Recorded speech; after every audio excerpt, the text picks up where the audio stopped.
got a lot to talk about today, so get in here. This is Jack with Cosmic Road. I talk about UFOs and the paranormal. Please hit like and subscribe and let me know what you think in the comments below. Yeah, to start with, Gary Nolan is relating the time when he was threatened by the UFO control group. Let's give a listen. Why amnesty is required. I've said this publicly, so I'll say it again here. I was personally threatened because I knew of a conversation that happened somewhere, and I alluded to it in the most elliptical fashion on a public broadcast. Literally a couple of days later, I get a phone call from a friend saying, XYZ at the White House is really pissed at you, and you should not ever say anything like that again because Title 18 applies. I said, what does that mean? Lethal force is operable. I'm not kidding you. Oh my God. I put down the phone and I honestly, I nearly broke down in tears. And I called a reporter friend of mine to just basically report it to them, to say, this just happened to me. I was just threatened. Because they knew what I was saying. Nobody else would have known what it was what I was alluding to. Regardless of whether or not it's alien. That is terrifying. Of course, it's not surprising, but it is kind of surprising. Somebody at Gary Nolan's level and, public profile, for them to threaten his life or at least imply that was a possibility. That's just awful. Of course, it shouldn't be any surprise, really. We've heard many tales over the years about people being taken out by the control group. Some say they take people out less now. They prefer just to discredit them or imprison them. But they do seem perfectly capable and willing of taking people out even today. The establishment in general seems very happy to do that. For example, the Boeing whistleblowers that committed suicide, allegedly, quotation marks were alleged. It's definitely a thing still going on today. Gary Nolan was the target of this. It's very interesting that he says that this came from the executive branch, because I've shown, some evidence over the last few days that, the executive branch has at least historically been a part of the cover-up, maybe even authoring the cover-up to begin with. It may have all started from a PEDS, as Eric Davis said, this presidential directive. So very interesting that may still be a player today. Unclear how much any executive has in all of this. But this is what Gary was told, is that this was coming from the executive branch. So yeah, really, really interesting. Meanwhile, Nazca mummy news from Joyce Mantilla. I can never quite say his name right. It wasn't in English, but I asked for somebody to translate it for me, and Pile Style came through, and I really appreciate that, Pile Style. Here's the English translation, provided text along with some context based on the image. Title of the post, no title given. Post text, urgent. Another setback for the bad officials entrenched in the Ministry of Culture of Peru, who continue to protect interests that are harmful to the nation's interests. The tribunal of the Ministry of Peru has ordered the public release of the CT scans they commissioned in September 2024. And I think that's the Ministry of Justice of department. The government of Peru has ordered the release of the CT scans commissioned in 2024 of, I think, maybe 2 specimens of the Nazca mummies. And the implication here is that the Ministry of Culture won't like that, they have been trying to keep all of this under wraps, and they've been lying about it, putting out disinformation about it, trying to discredit it and suppress information about it. So, hey, anything that's bad for them, I guess, is good for the cause, is good for disclosure. And I can't wait to see what the public reaction is when they get a hold of those CT scans, assuming they can get somebody to explain it for them. Very exciting that this could be now entered into the public record. I think we already have some that have been entered into the public record, but these are the official government mandated CT scans. And so that's very interesting. Very interesting. Good news for the Nazca mummies. Good news for the Nazca mummies. Meanwhile, good news for Christopher Mellon. UAP Disclosure Fund says, we are honored to announce that Christopher Mellon has joined the UAP Disclosure Fund's board of directors. His insights and expertise will be invaluable to our mission. And of course, Chris has a very politic answer. I look forward to working with the Disclosure Fund, yada, yada, yada. But as we've seen over the last week, the UAP Disclosure Fund apparently was part of orchestrating the get-togethers between Lou Elizondo, Chris Mellon, and people in Congress. So they are actually actively pushing the ball forward, and I support them, and I look forward to seeing what Chris can do now that he's joined them. Let's see. This is a really interesting quote from John Keel talking about essentially him doing his own CE5 sessions back in the day and consciously interacting with these UFOs. Let's give a listen. These funny lights would come down out of the sky and circle around these boats that were transporting cargo up the Ohio River. And the boatmen would turn on their searchlights and play games with these lights. The lights would jump out of the way of the searchlights. And I was sitting on my hilltop watching these games going on. So, of course, eventually the lights came over to the hilltop where I was sitting. And I had a very powerful flashlight at that time. It had 6 cells in it. It was a long flashlight. It would shine for about a mile. And I would flash this flashlight at these funny lights, and they would jump out of the way of my flashlight. So it occurred to me to use Morse code and see if I could give them some commands, like descend, or go left, or go right. And so I'd flash in Morse code at these lights, and they would do whatever I ordered them to do. And then later, I decided that instead of using Morse code, I'd make up my own code and see what would happen. So naturally, I was the only person in the universe that knew this code. And they knew this code, which gave me a lot of concern. So I would do simple things like I'd flash the flashlight in a circle for go right, and the object would go right. Or I'd flash it in a triangle, and it would go left, because that was my code, go left at the triangle. And I gradually figured out during this period that we could control these so-called flying saucers. They weren't saucers, they were lights. We should make that clear. There were no metallic objects involved with these lights. These were very bright lights. Okay, very bright white lights, not physical craft, according to John Keel, but he was able to consciously interact with him. They were even able to read his mind, and we've seen this many times in many different contact experiences, even very famous ones, like the Tic Tac. It knew about the cap point, the rendezvous point of the pilots operating out of the Nimitz. It knew about that location, so it was either monitoring them or it was able to interact with their brains and just figure it out. So yeah, it's fascinating that John Keel was able to figure this out back in the day and was using that to his advantage to communicate with the beings and get them to interact with him in a fascinating way. And I wonder if others could go out like John Bell and do the same thing and try to use some sort of code to consciously interact with these ships or lights and get them to do what the human would like them to do. So yeah, maybe we can have them land and we can all go up and joyrides on these things, right? Yeah, take that, Morse code. All right, Wixie is sharing some of these fascinating artifacts that were supposedly found in the treasure trove of the Nazca mummies. I thought this was really interesting. I've seen this before and I've shared this before, but it's worth taking a look at again. There's this weird thing here that looks like a Pegasus. It's like a 4-legged thing, but it's got wings or something. I don't quite know what that thing is. There's a flying saucer or two here. There's a big turtle. Some think that's a dinosaur. I think it's probably more like a dog. You think it's more of a dinosaur or more of a dog?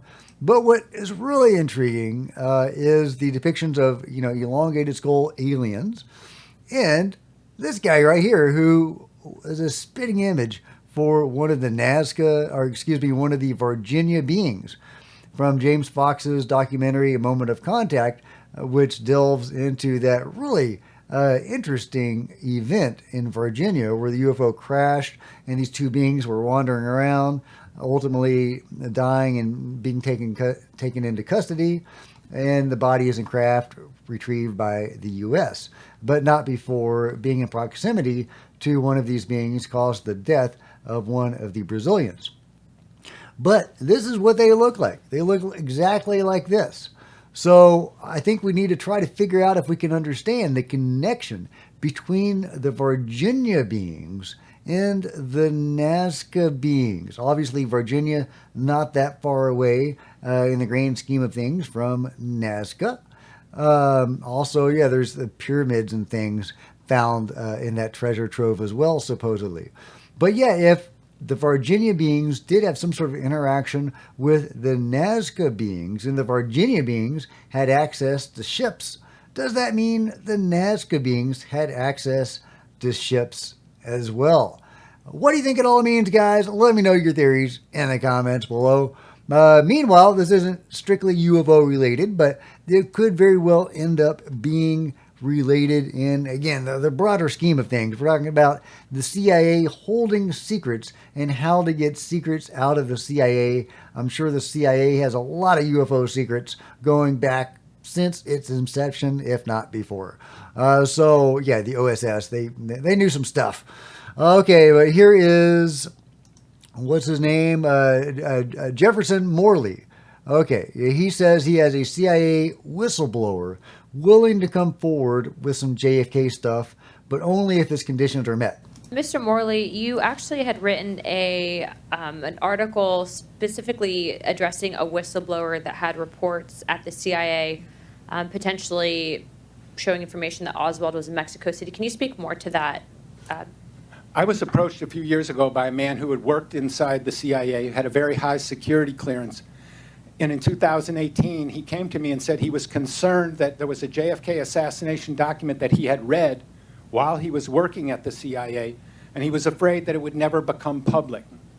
The man was taking considerable legal risk by talking to me. He was talking about classified or potentially classified information. So I published his story last year without his name, which is not something that I usually do. I don't like stories with anonymous sources, but I felt that it was important to get out, and he felt it was important too. I have spoken with him, and he says he is willing to come public and tell his name under his own story with assurances that he will not face legal retaliation. I hope that's something that can be arranged in the near future. Mr. Well, Morley, I hope it is too. I'm not familiar with the story he's talking about that he published without using the gentleman's name, but I'm wondering if some of the same mechanisms can be used for UFO whistleblowers. We're talking about giving them protections. Now, how can you give them protections when their lives are being threatened, as per the Gary Nolan story? Well, in Gary's case, they were saying his life was being threatened via legal avenues. He had violated some code that the response was possible, death. But legally. So if they're trying to operate within the letter of the law as far as those assassinations go, and I don't think they are, but in that case, it sounded like they might have been, could we offer amnesty or other legal protections for these guys? That's not going to stop the illegal actions, and I'm sure there have been plenty of those. But hey, maybe it's a place to start. Interesting that whistleblowers, and the JFK stuff might be coming forward. We'll see how that goes. But yeah, definitely, germane to the UFO secrets conversation. So yeah, let me know what you think. Meanwhile, Wixie is posting this video showing a new UFO, per 2019, at El Popo Volcano, which is a site of particular UFO activity. There's a lot of UFO activity in a lot of volcanoes seemingly, but El Popo, they like El Popo, guys. I don't know what it is. Maybe they just like saying the name, El Popo. It's a fun name. But yeah, we got a beautiful UFO going over El Popo in 2019. I don't think that's a bird. I don't think that's a bug. You can tell it's leaving that smeary trail behind it like they do sometimes. I don't think that's a balloon. If it was a balloon, it's not going to be a balloon for long. But let me know what you think about that awesome UFO going into a volcano. And why do volcanoes attract UFOs? What is up with that? What is up with that? Yeah, Elon Musk is posting, this is the first time humans have been in orbit around the poles of the Earth. Okay, you think we're going to get a visual on the lost cities of Antarctica? Probably not. Probably not. But there you go. This is pretty cool, though. Yeah, from space, the poles of the Earth. I thought that was pretty groovy, guys. I like it. That is gorgeous. Yeah, what did you think about that guy the other day, the near-death experience, saying that he was shown alien cities under the ice in Antarctica? Sounds like it came out of Lovecraft or something. Pretty wild. Pretty wild. Yeah. Anyway, gorgeous stuff. Gorgeous stuff. Okay, what else we got? We got, Dr. John Brandenburg talking about ruins on Mars. What else, right? Friends, my longtime co-investigator, Mars Revealer, has made an epic find. It shows a perfect, allowing for erosion, rectangular fortress on a mesa with a ramp to the surrounding plains. This is clear and simple evidence of archaeology on the red planet. And here he is. Here's his photos of this. Yeah, looks pretty rectangular. And here's the ramp that's leading to this rectangular structure, or what once was a structure. Now all that's left is that. And here's the Mars Revealer picture, the source picture. Really intriguing. I think that the evidence that I've seen has convinced me that there was definitely life on Mars at one point. And, who knows, maybe there still is, you never know. But at the very least, there's the ruins of whatever civilization was there at that time. And if NASA or SpaceX or whoever else wants to get out there and honestly investigate that, I think that would be incredible. I mean, I think everybody on the planet would be galvanized by that. Talk about getting the public's attention. Maybe that's UFO disclosure, right? Just as far as getting the public galvanized. They've heard about UFO secrets in the government so long, they just roll their eyes and say, you're wearing a tinfoil hat. But if NASA finds, a alien fortress on Mars and shares that with the world, they're going to take notice of that. And then they're going to look more seriously at the other stuff. So, another possible avenue for UFO disclosure. What do you think? Could that be the way it goes? I mean, that'd be kind of cool. I wouldn't mind that being the way it went for UFO disclosure. Meanwhile, Ross Coulthart isn't having it with the mystery under the Giza plateau, that enormous structure that the Italian researchers are saying is under the Khafra Pyramid and the Giza Plateau. Great story, and there are these sensational images that have been generated as a result of that alleged SAR, synthetic aperture radar imaging. We know quite a lot about SAR in Australia, and I've spoken to mining people in Australia this week who use SAR for the purposes of finding mineral deposits in remote parts of the Australian outback. And I'm not saying it's not true, because apparently the scientists who are proponents of this idea say that they've been able to develop a system that can use the SAR in ways that have never been used before. But what I can tell you is there is a high degree of skepticism from the SAR experts, two of whom I've spoken to here in Australia, who are probably leading world experts on synthetic aperture radar. They frankly scoffed at the idea that any system could go down as far as 2 kilometres underground. And more importantly, one of them knew about the fact that there have been aquifers found underneath the pyramids, underneath the Giza plateau, and they said that any water would hinder or obstruct any such visualizing of what's underneath. Okay, hey, fair enough. We definitely need more answers, and I can't wait for the next shoe to drop on the mystery under the Giza Plateau. Now, as far as the SAR technology, there's others that can explain this a lot better. Jay Anderson does a good job of explaining it. Brian Rommel does a good job of explaining it, and I shared his explanation with you the other day. And I'm not going to try to give a detailed breakdown. I only understand the basic rudiments of what the scientists are doing, but they are not using SAR technology to penetrate the Earth a kilometer or more under the Earth. They are using it on the surface and maybe right below the surface to measure things like red shifts and tectonic plates that they can then use via their proprietary software, their AI, to then map what's underneath. So they're not using SAR to do that. So I wish Ross had talked to somebody like Jay Anderson about this before going out with this, because apparently that's not quite the way it works. But yeah, anyway, fascinating stuff. Now about the water table, I have some of the same questions. Speaking of Jay Anderson, he had that gentleman, I forget his name, who helped break the story on the mystery under the Giza plateau on a show talking about ancient mysteries. It was a really great program. I encourage you to go check out the full video. But they did have some stuff to say about one of the ancient sites in the water table.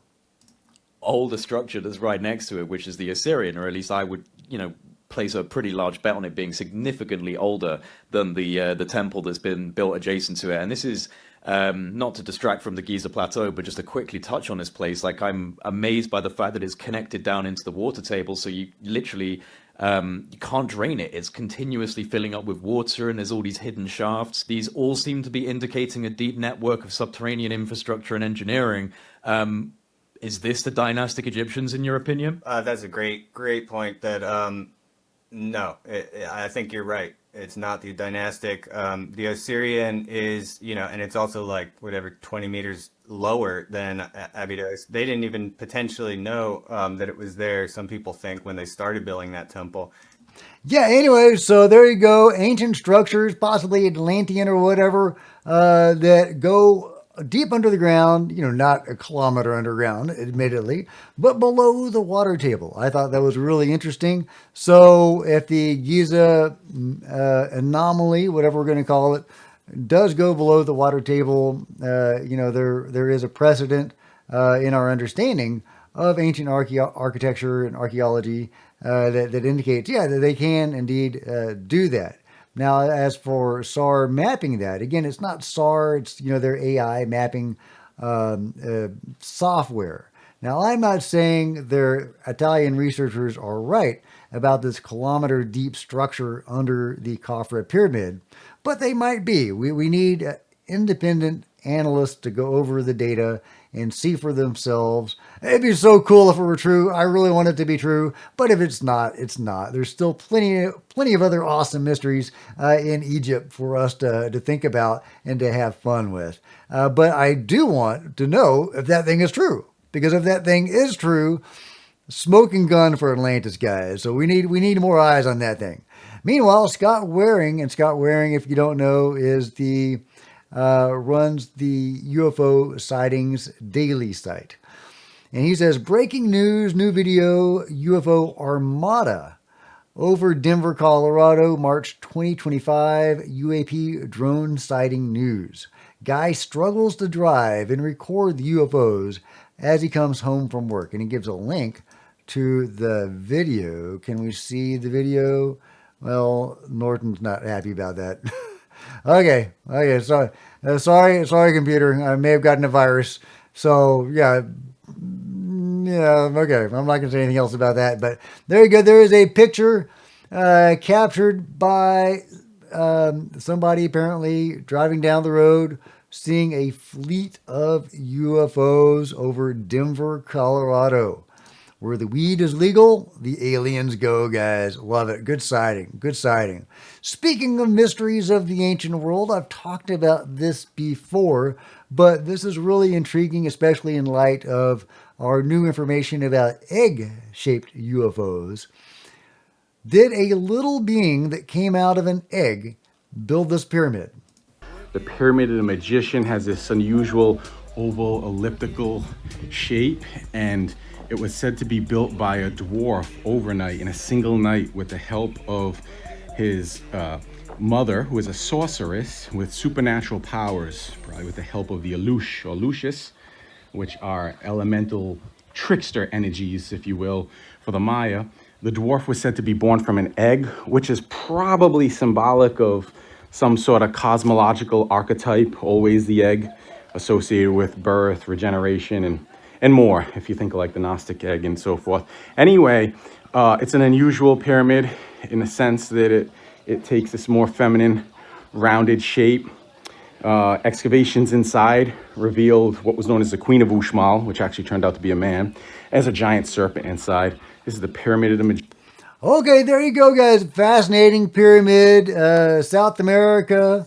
The legend is that a little person, a dwarf that came out of an egg, built it. Well, we know there were little beings running around South America back in the day. NHI, the Nazca beings, and probably others. Did they have a hand in creation of ancient cultures? Well, the earliest known civilization in the Americas, actually just north of Nazca. I think it's the Norte. I'm going to mispronounce the name, but yeah, it was just north of Nazca. So, and during the time that the Nazca mummies were alive. So, did they or their creators or other beings have a hand in helping humans create the first civilizations? Who knows? That civilization did build pyramids. So interesting. This is a later pyramid from the Maya, but very intriguing stuff. Very intriguing stuff. Okay, let me know what you think about it all. Meanwhile, I think we can all agree that dogs are awesome. All right, let me know what you think about these awesome dogs and everything else covered today in the comments below. Like and subscribe. Hit the bell to be notified of future videos. You don't want to miss a thing. Join me on social media. There's Facebook and Twitter links below. Love to see you guys there. If you want to support Cosmic Road in a bigger way, consider grabbing a coffee mug or a t-shirt in the merch store below. You can become a channel member. Channel members are awesome, and I really appreciate you guys' support. Thank you so much. You can also buy one of my books. I write fantasy and science fiction novels, and you can get that one in the link below. So check it out. There's plenty of other videos on the channel. They don't all have cute dogs, but there's some good stuff out there. So go check it out. This is Jack with Cosmic Road, signing out.